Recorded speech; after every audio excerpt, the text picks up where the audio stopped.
మంచిర్యాల జిల్లా లక్షెట్టిపేట పట్టణంలో ఈ నెల 13వ తేదీన రాత్రి 10 గంటల సమయంలో హజీపూర్ మండలం సబ్బేపల్లి గ్రామానికి చెందిన బోళ్ళ వ్యాపారి అయిన చింతల దేవయ్య అతన్ని హత్య చేసిన నిందితులను అరెస్ట్ చేసి కోర్టులో హాజరుపరచడం జరిగిందని సిఐ నరేందర్ తెలిపారు.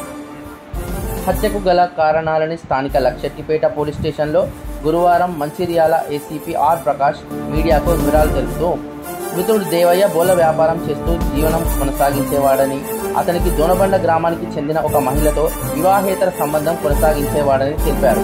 వివాహేతర సంబంధం మహిళా భర్తకి తెలియడంతో సదరు మహిళ తన భర్తకు కుటుంబంలో తరచూ గొడవలు జరిగి భర్త ఆత్మహత్య చేసుకొని చనిపోయాడు.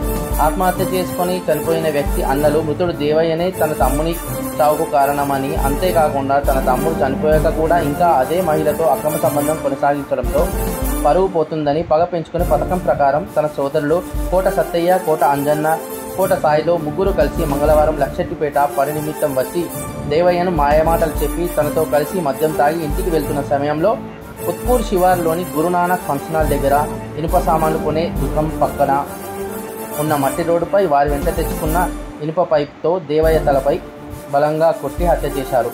నిందితులను చాకచక్యంగా 24 గంటల్లో పట్టుకొని కేసు ఛేదించిన లక్షెట్టిపేట సిఐ నరేందర్, ఎస్ఐ సతీష్, పీసీలు సంతోష్ నాయక్, తిరుపతి, అంజిబాబు, సుధాకర్, కుమారస్వామి, రమేష్లను ఏసీపీ ప్రకాష్ అభినందించారు. సో వీళ్ళ తమ్ముని భార్య ప్రభాకర్ భార్యకు, అమ్మక్కకు ప్లస్ ఈ చనిపోయిన దేవయ్యకు అక్రమ సంబంధం ఏర్పడడం జరిగింది. ఆ అక్రమ సంబంధం బయటపడగానే అతను వాళ్ళ కుటుంబంలో కలహాలు ఏర్పడి వాళ్ళ భార్యతోటి గొడవలు పెట్టుకొని అతను కొన్ని రోజుల క్రితం సూసైడ్ చేసుకోవడం జరిగింది. సో ఈ సూసైడ్ చేసుకున్న తర్వాత ఇది అయ్యో మా తమ్ముడు ఇట్లా సూసైడ్ చేసుకున్నాడు అనే ఉద్దేశంతో వీళ్ళ ముగ్గురు, ఇద్దరు అన్నలు, ఒక తమ్ముడు కలిసి దీనికి అంత కారణము దేవయ్య అని చెప్పి అది మనసులో పెట్టుకొని ఇతను సాయిని అతనితోటి ఫ్రెండ్షిప్ చేసి లక్షెట్టిపేటలో దావత్ ఉందని తీసుకొని వచ్చి వాళ్ళు చేసుకుంటూ ఉంది.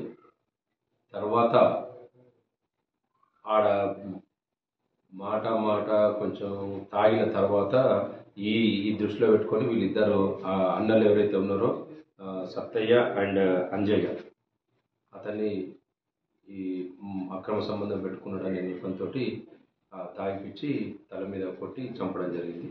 సో దాని మీద ఈరోజు ఉదయం కోట సత్తయ్య ఇంట్లో ఉండగా సిఐ గారు నరేందర్ గారికి ఇన్ఫర్మేషన్ రాగా సిఐ గారు, ఎస్ఐ గారు అతన్ని అరెస్ట్ చేసి వాళ్ళ ముగ్గురిని అరెస్ట్ చేసి తీసుకొని వచ్చి విచారించగా పంచుల ముందర మేమే మర్డర్ చేసినాము ఇట్లా అయిందని చెప్పి ఒప్పుకున్నందున ఇలా రిమాండ్ చేసి కోర్టుకు జరుగుతుంది.